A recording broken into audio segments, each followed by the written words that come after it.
que se cada pessoa e todas as pessoas formos capazes de fazer o nosso melhor, a gente segue adiante.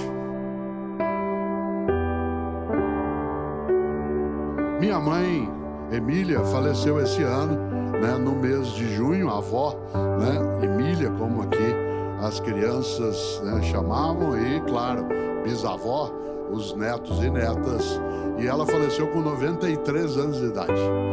E portanto, porque ela faleceu esse ano, ela pegou todo o processo da pandemia, pelo menos até junho, quando ela nos deixou. Mas o mais forte disso é que minha mãe nasceu em 1929. E todas as vezes, depois que se iniciou o tempo pandêmico, que eu às vezes ligava para ela, ou quando eu conseguia e podia visitá-la pessoalmente, porque no primeiro ano, 1920, né, é algo que estava longe, mas 2020 estava encostado, né, muito perto, com uma ameaça muito forte, que era exatamente a pandemia. Todas as vezes que eu podia ir vê-la pessoalmente, dado que ela tinha que ficar salvaguardada em relação à eventual contaminação, e eu às vezes falava para ela, ou pessoalmente ou por telefone, falando: mãe, tá difícil, viu? Tá difícil. Isso em junho de 2020, em julho de 2020, nós estávamos recolhidas e recolhidos. Havia um número imenso de pessoas que tinham de trabalhar para nós vivemos na área de saúde, na área de transporte, na área de produção, na área de segurança, no agronegócio. Para nós continuarmos vivas e vivos, era preciso que muita gente lembrasse da importância daquilo que estava fazendo. E quem podia ficar mais distanciado do dia a dia, como é o meu caso, pela natureza da minha atividade, que sou grato às pessoas que tiveram, sim, né, de nos proteger e cuidar com o seu trabalho cotidiano.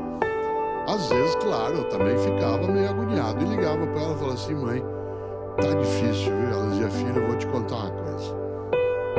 Eu nasci, dizia ela, em 1929. Ela dizia: nasci. Eu nasci em 1929, isto é, eu nasci 10 anos após o final da Primeira Guerra Mundial, quando havia ainda reflexos de desespero na economia, na convivência, o número de famílias enlutadas. Eu nasci, dizia ela, em 1929, 10 anos após o final da gripe espanhola, que matou milhões e milhões de pessoas pelo mundo afora a partir do vírus. Quando eu tinha 10 anos de idade, isto é, em 1939, quando ela tinha 10 anos, explodiu a Segunda Guerra Mundial. E quando eu tinha 10, 11, 12, a vida era mais difícil, havia restrição, né, de alimento, havia restrição de combustível, a economia estava em frangalhos, o mundo teve que se dedicar a um confronto imenso. E quando terminou a Segunda Guerra, em 1945, eu tinha 16 anos de idade, o mundo tinha perdido 55 milhões de pessoas na Segunda Guerra, inclusive na minha família.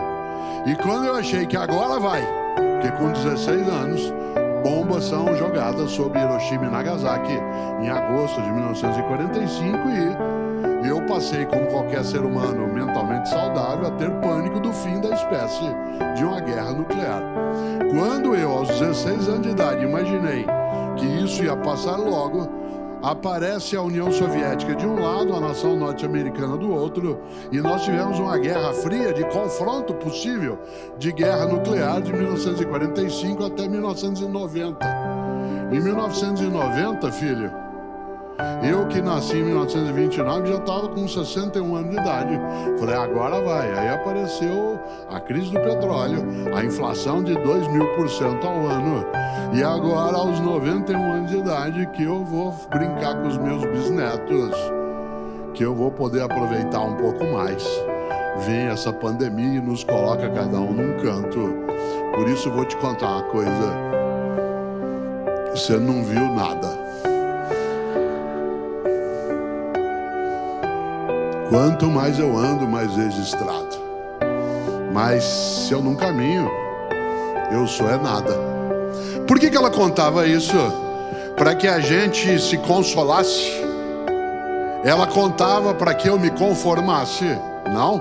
Ela contava para que a gente ganhasse ânimo para entender que se cada pessoa e todas as pessoas fomos capazes de fazer o nosso melhor, a gente segue adiante. Mas, se, por exemplo, no mês de março de 2020, como aconteceu, diante de algo aterrorizante, que é o vírus que ainda circula, se todas as pessoas tivessem enfrentado a situação horrorosa como algumas pessoas decidiram enfrentar, nós não estaríamos aqui essa noite em Florianópolis com tanta gente. Aliás, nós humanas e humanos arrogantes que somos, ficamos imaginando que durante décadas a grande ameaça à humanidade viria do espaço. Um meteorito, um asteroide, e nos preparamos para isso. Aliás, criamos tecnologia para isso, já pensou? Criamos mísseis que pudessem combater, serem disparados.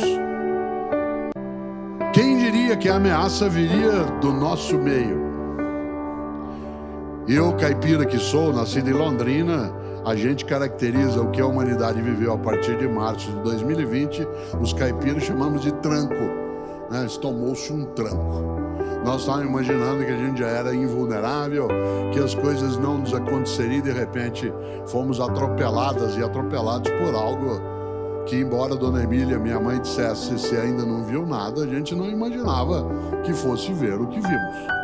Aliás, nessa hora, é claro, quando do início do momento pandêmico mais denso, quando nós não entendíamos direito como fazer, usa máscara, não usa máscara, deixa a máscara para quem é da área de saúde, e se ele vai para casa, quem atuar no campo da saúde pode contaminar a família, e se não vai para casa, um grupo de pessoas começou a olhar tudo aquilo e dizer: o que eu posso fazer?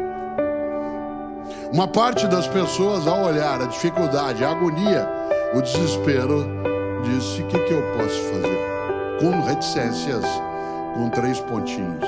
Ainda bem que uma parte das pessoas, em vez de usar a frase com reticências, com 3 pontinhos, decidiu nela colocar um ponto de interrogação. E no lugar de dizer: o que eu posso fazer? A questão se tornou questão e foi: o que é que eu posso fazer? Isto é, o que é que está ao meu alcance que seja feito? Uma coisa é você e eu, fácil uma dificuldade, dizermos: o que eu posso fazer? De modo desalentado, desanimado, de modo fraquejado. Outra coisa é apresentar-se de maneira disponível e dizer: o que eu posso fazer? Isto é, cá estou. Para a tua sorte e para a minha, centenas e centenas de pessoas nesse país e fora daqui se dispuseram a não desistir, a ir buscar, a nos cuidar, a procurar aquilo que é a atenção de saúde. E quando se dizia: Cortella, não tem como fazer uma vacina em menos de 10 anos, nunca nós fizemos uma estrutura vacinal em menos de uma década. Um grupo de homens e mulheres em vários lugares do planeta foi atrás. E cá estamos. Vários pereceram, várias pereceram, ficaram pelo caminho. Pessoas que vários momentos quiseram desistir. A gente lembra da cena, a gente encostada, sentado no chão de hospitais. O desespero de outras pessoas que não conseguiam respirar em vários lugares. E nós cá estamos essa noite com centenas e centenas aqui, sabe por quê? Porque ainda bem que na humanidade há muita gente que acha que se alguma coisa tem de ser feita, então que ela seja bem feita. E o fazê-lo bem significa, acima de qualquer coisa, procurar alternativa, caminho, em vez de modo, como eu lembrava, desalentado, dizer que